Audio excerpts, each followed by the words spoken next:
Yun, magandang tanghali. Ayan, katanghalian ng tanghali ngayon. Ayan, meron tayong dalawang buyer, mga tiga Saragosa, Nueva Ecija. Ayan, no, sila sir. Dumayo pala sa atin dito sa Barangay Makatbong. Ayan, sa mga naghahanap po ng pyesa. Ayan, dito lang po tayo located sa Barangay Makatbong, Cabanatuan, Nueva Ecija po. Ayan. Ayan nga pala sila sir ay naghahanap ng monoshock. Ayan po. Ayan po, pinapasok ko na sila ang dalawa at para makapamili ng monoshock. Dahil nga po, yung mono niya RCB na sira na raw yung bushing. Ayan nga pala yung anak ko, si Silip-Silip. Sabi niya, pera na naman si Papa. Ayan. Tingnan ang tagal niya sumilip yan. Nakalaan niya kung sino. Ayan na nga sila sir, namimili ng ating monoshock. Dahil walang hirap na hirap mamili yan si sir kasi nga ang dami nating stock. 7 yata o 6 ang stock natin ng mono.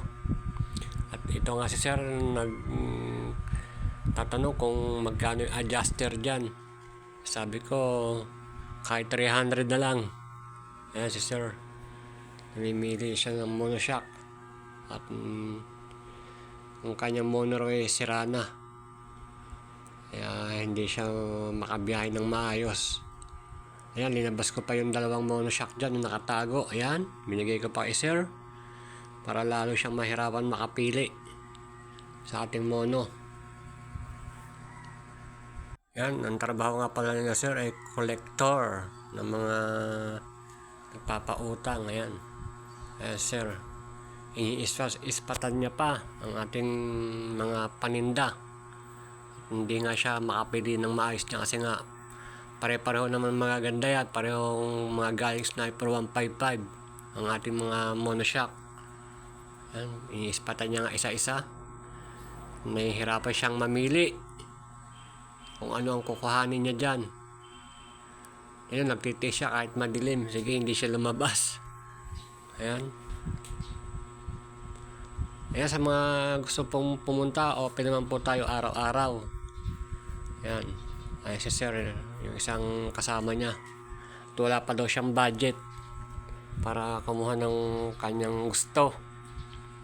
Sabi ko, pwede naman utang, basta babayaran.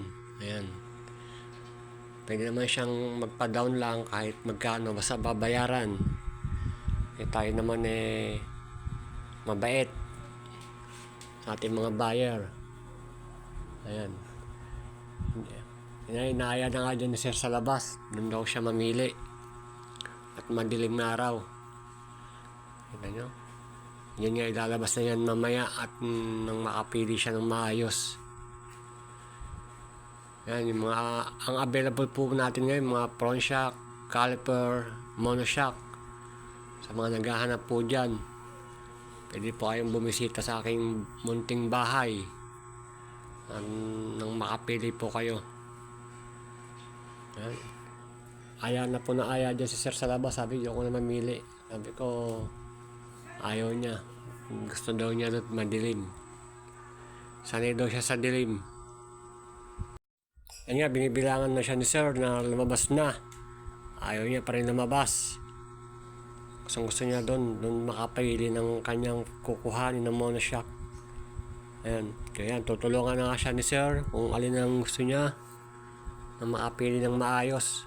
Yan, tinuturo ko siya dyan kung alin yung bago. Kasi ang makikita mo dyan yung bago, kailangan bago yung mga bushing niya, yung mga wala pang kalawang. Ayan, inaya na nga sa ni sir sa labas nang doon makapili. Ayan, ayan po sila, para po sila naglalarong dalawa dyan ng